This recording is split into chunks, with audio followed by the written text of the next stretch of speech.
그제서야 나오는 기도. 안녕하세요. 수요 성경 공부 요나 이야기 5번째 시간입니다.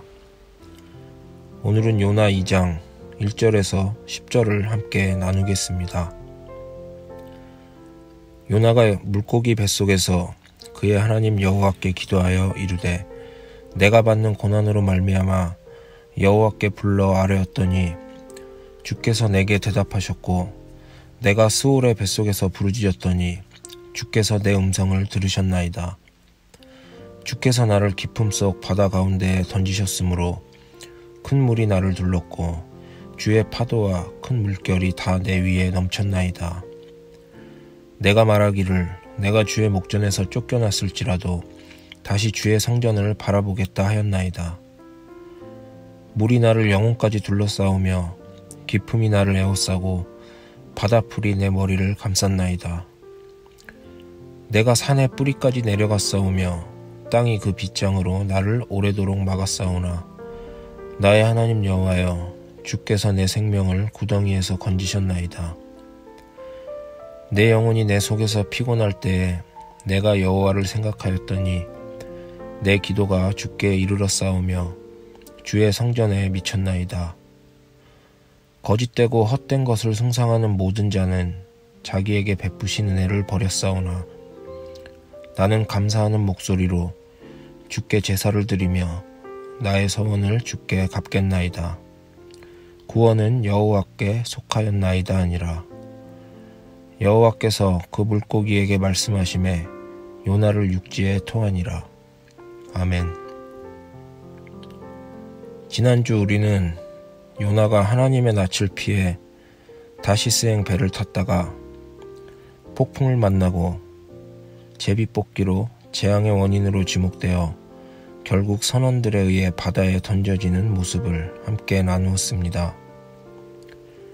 그리고 1장의 마지막 절에서 하나님께서는 큰 물고기를 예비하셨다가 바다에 던져진 요나를 삼키게 하셨습니다. 오늘의 말씀은 요나가 큰 물고기의 뱃속에 있는 동안의 이야기입니다.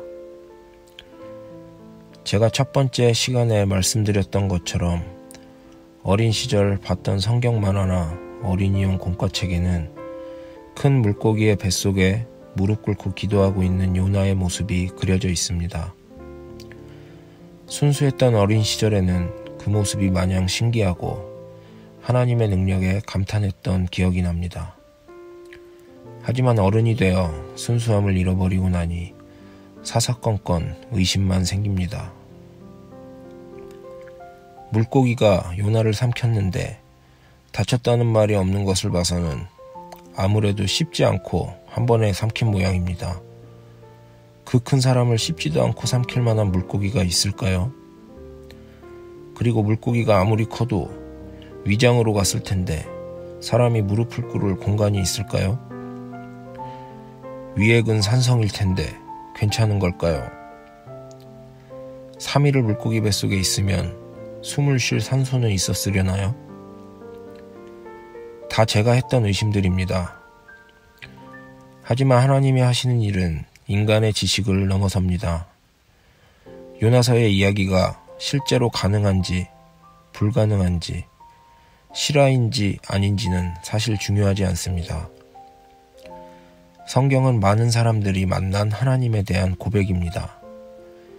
요나서를 기록한 저자가 만난 하나님은 어떤 분이셨는지 생각해보는 시간이 된다면 좋겠습니다. 그가 만난 하나님이 우리가 믿는 하나님이고 우리를 만나주시는 하나님이 요나가 만난 하나님과 같은 분이시기 때문입니다.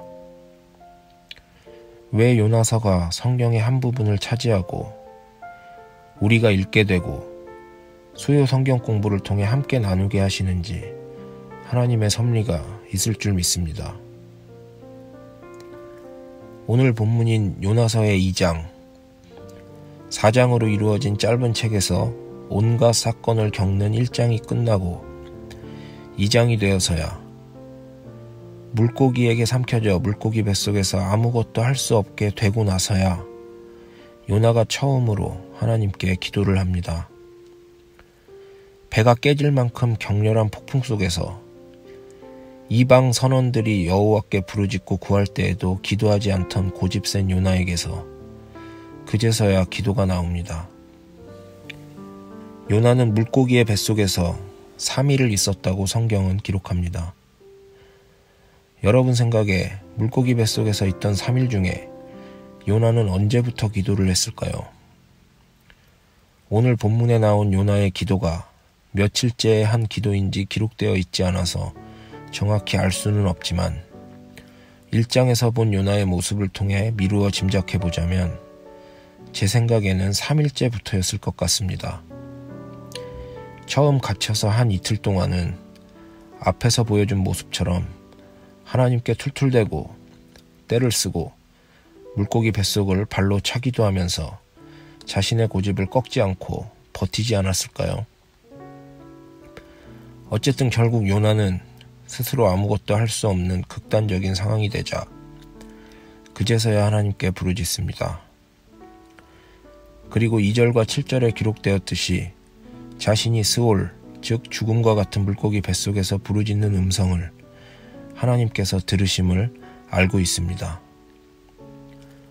여러분은 언제 가장 절실한 마음으로 기도를 해보셨나요?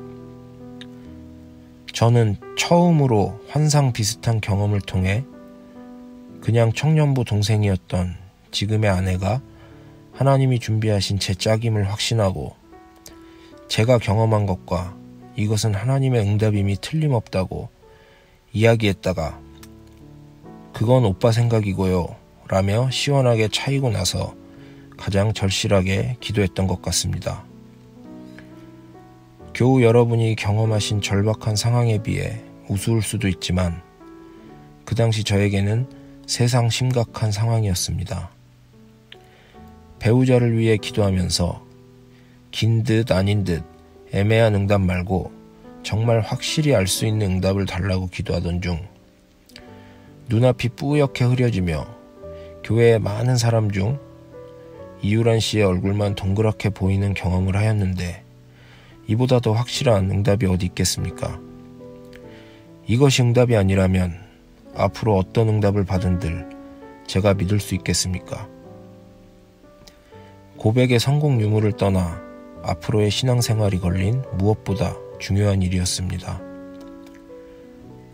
기도는 호흡이다 라는 말을 들은 적이 있습니다.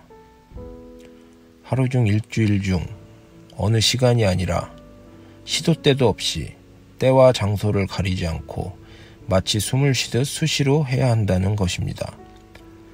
범사에 감사하라는 말처럼 뜬구름 잡는 이야기 같았습니다.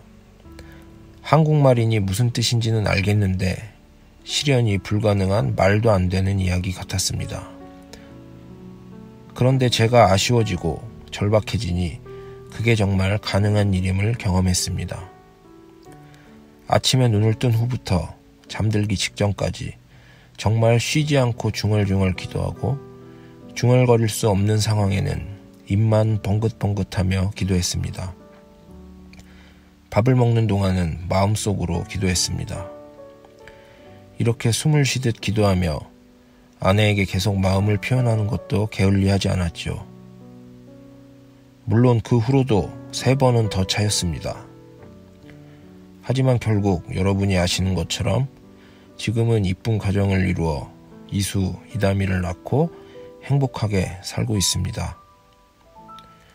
제가 이 경험을 통해 깨달은 점은 그동안 내가 얼마나 기도를 조금 하고 있었는지입니다.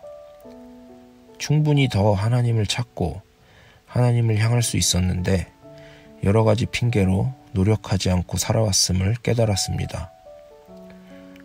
그리고 하나님의 응답이라고 할지라도 거저 얻어지는 것은 아니라는 것입니다.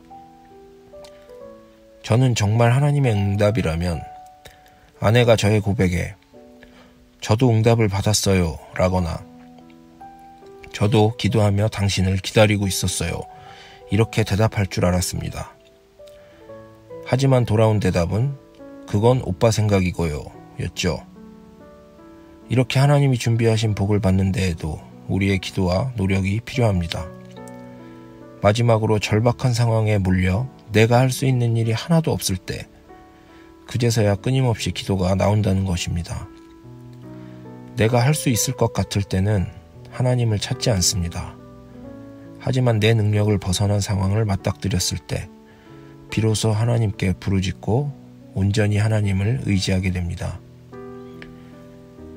몇 달 전 제가 새벽 예배 말씀을 전한 적이 있습니다.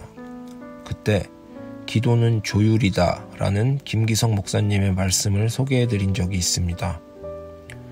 기도는 하나님을 내가 원하는 방향으로 움직이시게 하는 것이 아니라 나의 마음을 하나님의 마음에 맞춰가는 과정이라는 뜻입니다. 오늘 본문 요나의 기도를 통해 기도는 조율이라는 말을 다시 한번 생각하게 됩니다. 절망적인 상황에서 그 고집세던 요나는 결국 자신의 강팍하던 마음을 하나님의 마음에 맞춰갑니다. 8절에서 요나는 거짓되고 헛된 것을 숭상하는 모든 자는 자기에게 베푸신 은혜를 버렸사오나 라고 고백합니다. 요나는 사회적으로 가장 낮은 존재였던 히브리인으로서 또한 하나님의 택함을 받은 선지자로서 그동안 하나님의 은혜를 수도 없이 경험하며 살아왔을 것입니다. 하지만 요나는 그동안 하나님께서 자기에게 베푸신 은혜를 버리고 자기가 원하지 않는 하나님의 명령에 불순종하고 달아났습니다. 그 말은 결국 요나가 이전까지 중요하게 여기던 모든 것이 거짓되고 헛된 것들이었다는 의미입니다. 이렇게 한없이 무력해지고 나서야 요나는 자신을 돌아보게 됩니다. 9절에서 요나의 기도가 끝납니다. 나는 감사하는 목소리로 주께 제사를 드리며 나의 서원을 주께 갚겠나이다. 구원은 여호와께 속하였나이다 하니라. 요나는 하나님의 은혜를 모르고 감사할 줄 모르는 사람들과 달리 자신은 이제 하나님께 감사하며 서원을 갚겠다고 다짐합니다. 또한 마지막으로 구원이 하나님께 속하였다 고백하는 것으로 기도를 마칩니다. 요나는 선지자임에도 하나님의 명령에 불순종하여 달아났고 결국 하나님이 내리신 폭풍을 만나 파산할 뻔하고 결국 바다에 던져지게 됩니다. 그렇게 바다에 던져져 죽고 말았다면 요나는 하나님의 은혜를 경험해 볼 기회조차 없었을 것입니다. 하지만 하나님은 큰 물고기로 바다에 던져진 요나를 삼키게 하십니다. 즉 요나의 구원은 물고기에게 삼켜진 것으로부터 시작된 것입니다. 요나는 물고기를 통해 주신 하나님의 두 번째 기회를 통해 하나님께 기도할 수 있었고 감사할 수 있었고 자신의 마음을 하나님의 마음에 맞출 수 있었습니다. 구원은 여호와께 속하였다는 요나의 신앙 고백을 끝으로 하나님은 물고기에게 명령해 요나를 육지에 토하게 하십니다. 오늘은 요나가 언제 어떤 상황에서 하나님께 기도하게 되었는지 본문을 통해 살펴보며 과연 우리는 언제 하나님을 찾고 기도하게 되는지 생각해보는 시간을 가졌습니다. 언제나 한결같이 하나님을 찾고 기도한다면 그보다 좋을 수는 없을 겁니다. 하지만 부끄럽게도 저는 그러지 못했음을 고백합니다. 요나도 그리고 저도 갈 때까지 가서야 그제서야 기도가 나옵니다. 그렇다면 제가 그렇게 죽어라 기도해서 아내를 만나게 된 후 그 후에 저는 어땠을까요? 아내를 만나기 전처럼 여전히 열심히 기도했을까요? 또 지금은 어떻게 하고 있을까요? 어느 목사님께서 하나님께 무언가를 놓고 100만큼 기도했으면 응답받은 후에는 감사하다고 200만큼 기도하라고 하신 말씀이 기억납니다. 하지만 사람은 간사하여 받고 나면 언제 그랬냐는 듯 기도가 멈춥니다. 부끄럽게도 저 또한 아내를 만난 후에는 기도가 뚝 끊어졌습니다. 그렇다면 죽음의 문턱에서 하나님께 간절히 기도하여 기적적으로 3일 만에 다시 생還한 요나는 어땠을까요? 다음 주 요나 이야기 6번째 시간에 함께 살펴보겠습니다. 지금 요나와 같이 내 힘으로 무엇 하나 할 수 없는 상황에 처한 분이 계시다면 요나처럼 기도할 수 있는, 혹 평안하신 분은 요나처럼 하나님께 받은 은혜를 버리지 않고 감사할 줄 아는 한 주 되시기를 바랍니다.